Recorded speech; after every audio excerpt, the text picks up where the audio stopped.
Hi, xin chào tất cả các bạn.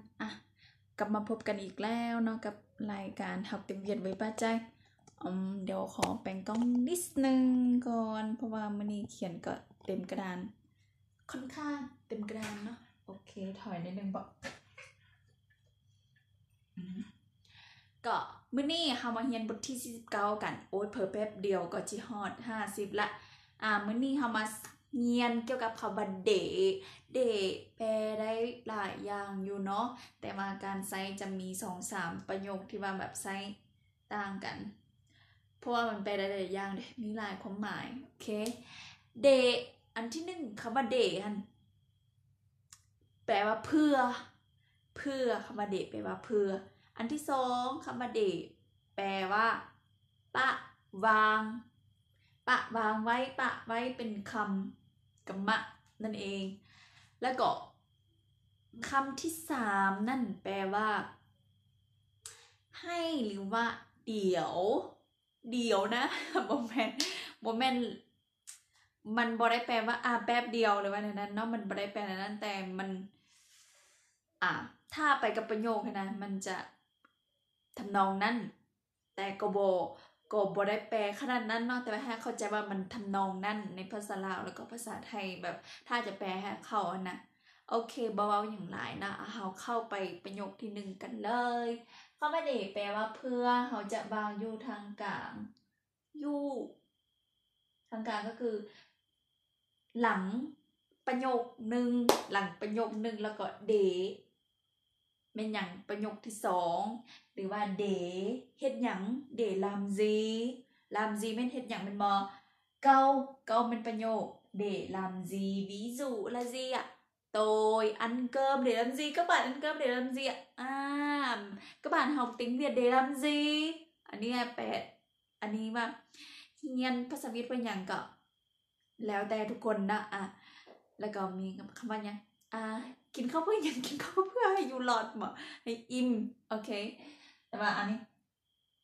bạn học tiếng Việt để làm gì tôi học tiếng Việt để đi du lịch Việt Nam cũng được hay là tôi học tiếng Việt để đi du học ở Việt Namหรือว่า tôi học tiếng Việt để làm việc với công ty Việt Nam làm việc với người Việt ก็ได้เดเพื่ออย่างเพื่อจุดประสงค์เพื่อเป้าหมายมีอย่างเฮ็ดอย่างเพื่ออย่าง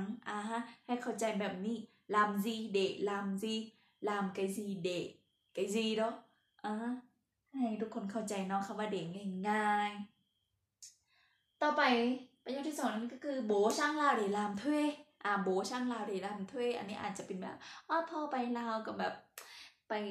เป็นพนักงานรับจ้างเนาะคำว่าลามถ้วยเป็นพนักงานรับจ้างนั่นเองเนาะโอเคประโยคที่3คือanh ấy dậy sớm để dậy đi เขียนผิดdậy nên là สอนละdậy จึงแมนตื่น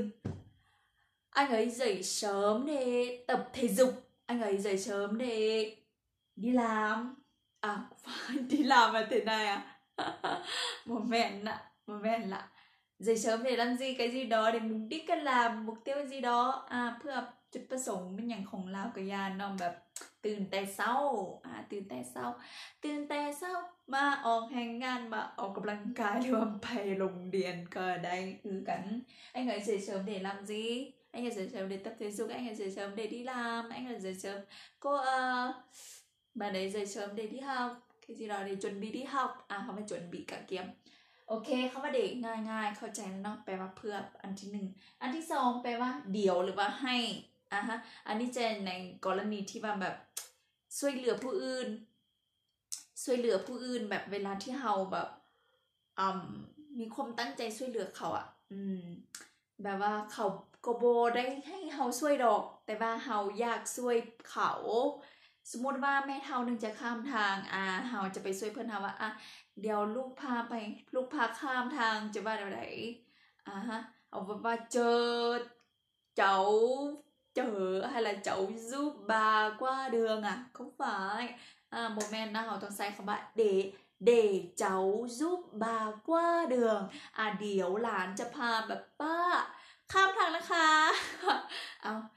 ว่าไปเรื่อยเนาะเดี๋ยวหลานพาป้าข้ามทางเด้อจริงสิก็ใช้คำว่าเดทนี่แหละหรือว่า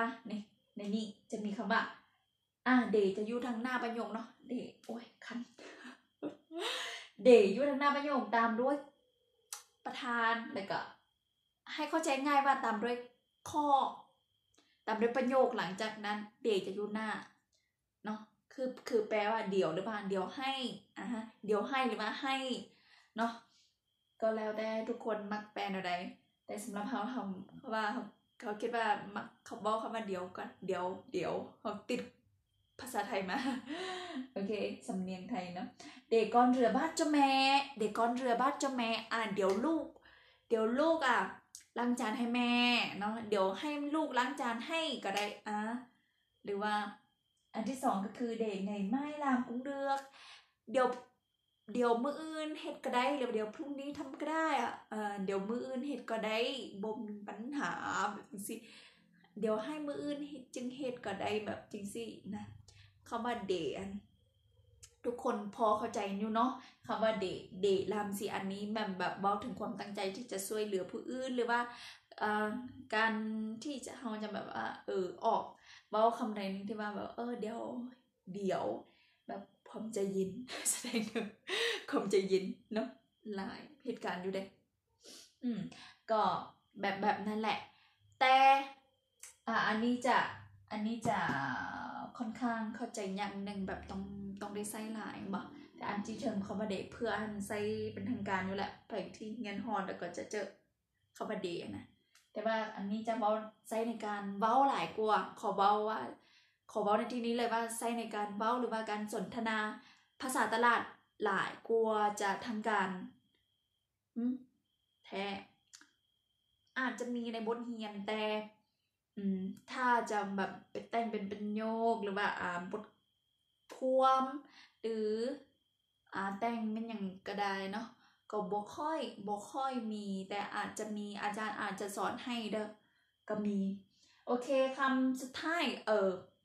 ก็คือมีความหมายไปว่าปะหรือว่าวางวางไว้หั่นมาจากไหนเดโดวางไว้หั่นปะไว้หั่นเดโดตีก้นจัดเดโดตีก้นจัดปะไว้หั่นเดี๋ยวลูกซักให้ก็ได้เดโดตีก้นจัดจ้อcũng đượcหรือว่าเดtrên bàn để ở trên bàn để trên bànหรือว่าเด็กở trên bàn con để ở đâu vậy mẹ lúc nãy vừa mua con để ở đâu vậy mẹ lúc nãy vừa mua con để ở đâu hoặc có bạn con để ở trên bàn cái đấy nó แบบว่าลูกสิ้นหรือว่ากระโปรงแม่เมื่อกี้นี่ปะไว้ใส่หันวางไว้ใส่เขาก็ว่าวางไว้ถึงโต๊ะแหละแม่แบบจริงสิก็บ่รวมแล้วคำว่าเด็กก็บ่ได้ยากขนาดนั้นเนาะก็ยากก็คือมีแต่คำว่าเด็กแปลว่าเดี๋ยวเพราะว่ามันบ่ได้ตรงเป๊ะกับคำว่าแบบเดี๋ยวถ้าเว้าภาษาวิทยาแท้ก็ว่าตีเจอตีโอ้โหแล้วท่าปึดเดียวอันนั้นท่าแหละไม่คำว่าเจอมันต้องแปลว่าท่าแต่ว่าว่าตีก้อนลำจ้อ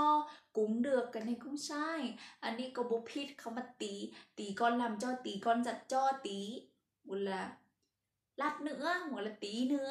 ก็ได้เนาะใช้คำว่าตีเนื้อลัดเนื้อแต่ว่าใช้คำว่าเดนี่มันจะใช้ในการแบบ